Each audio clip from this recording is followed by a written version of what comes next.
Hey guys, in this video, I'll show you how to download and install WebStorm on your MacBook. WebStorm is a powerful IDE from JetBrains, built specifically for JavaScript and web development. It supports JavaScript, TypeScript, React, Vue, Angular, and more, with smart code completion, advanced debugging tools, and excellent front-end framework support. Alright, let's get started. First, open any web browser.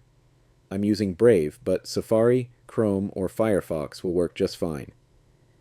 In the search bar, type Download WebStorm, then press Enter. From the results, click on the official JetBrains website. I've also added the direct download link in the video description. Once you're on the WebStorm download page, choose the correct version for your Mac, Apple Silicon or Intel.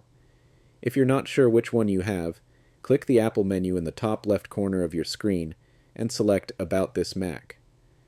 If you see Apple M1, M2, M3, or M4, you're using an Apple Silicon Mac. If it says Intel, then you're on an Intel-based Mac.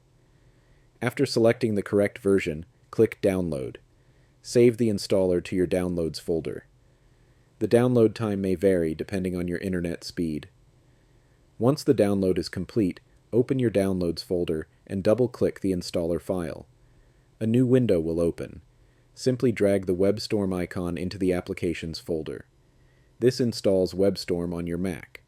When it's done, you can close the window and delete the installer file to free up space. Next, open Finder, go to Applications, and launch WebStorm. If macOS shows a security message saying the app was downloaded from the internet, just click Open to continue. When WebStorm launches for the first time, accept the user agreement by clicking Continue. You'll then be asked to activate the app.